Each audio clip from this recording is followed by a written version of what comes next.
Hello students, welcome back commerce cat 23 में। बच्चों, आप लोग कैसे हैं? उम्मीद करता हूँ आप लोग अच्छे होंगे बच्चे। तो आज की क्लास हम लोग की अकाउंटेंसी की होने वाली है ना। एनपीओ में हम लोग जो पढ़ रहे हैं पहला चैप्टर, उसमें आज हम लोग देखने वाले हैं सब्सक्रिप्शन। जी हाँ बच्चों, आज हम लोग देखने वाले हैं सब्सक्रिप्शन। चंदा हम उसको बोल सकते हैं, अंशदान बोल सकते हैं, या फिर सदस्य शुल्क बोल सकते हैं, है ना।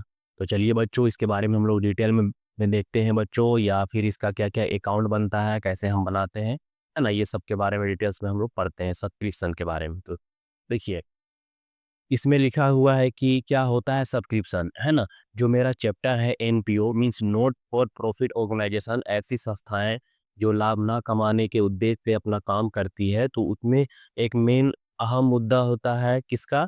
चंदा का, अंशदान का, या तो फिर बोला जाए तो सदस्य शुल्क का, मीन्स सब्सक्रिप्शन, है ना।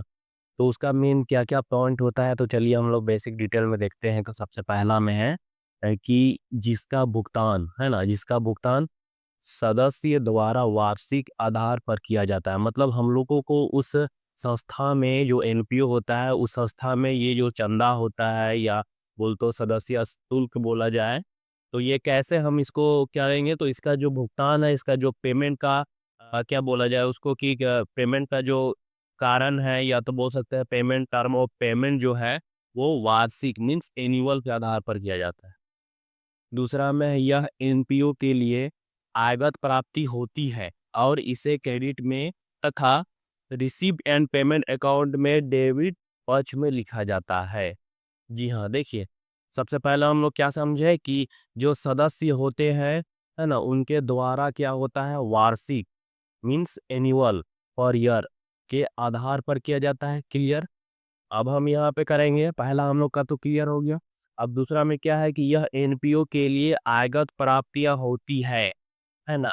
आयगत प्राप्तियां मीन्स की क्या हुआ, आयगत मीन्स इनकम, है ना।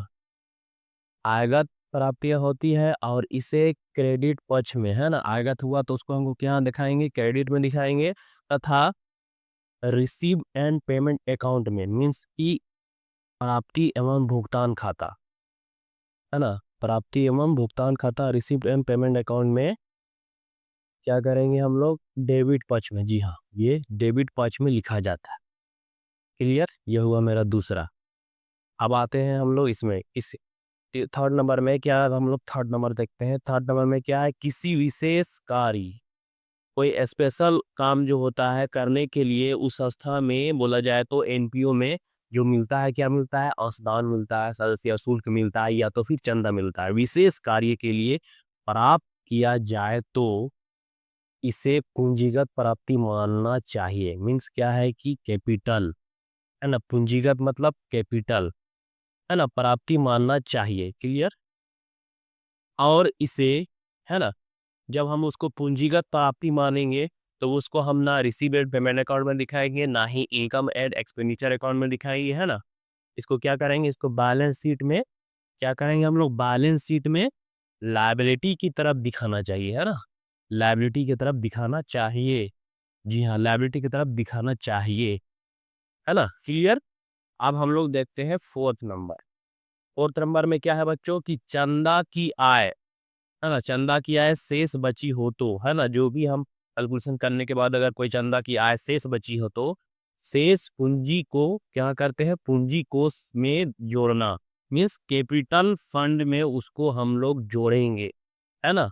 जोड़नी चाहिए। जो चंदा का काम करने के बाद जो बच जाता है, उस चंदा को हम लोग क्या करेंगे, सब्सक्रिप्शन को कैपिटल फंड में हम उसको ऐड करेंगे, है ना। अब बात आती है कि इसको हम बनाएंगे कैसे, है ना। तो सब्सक्रिप्शन जो हमारा चंदा होता है, या अंशदान होता है, या सदस्य शुल्क होता है, उसको हम दो तरीके से बनाएंगे, है ना।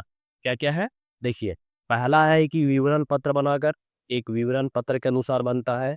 और दूसरा मेरा होता है उसका अकाउंट बनाकर, मीन सब्सक्रिप्शन अकाउंट बनाकर। तो दो तरीके हम लोग देखेंगे, ये दो तरीके में क्या क्या होता है।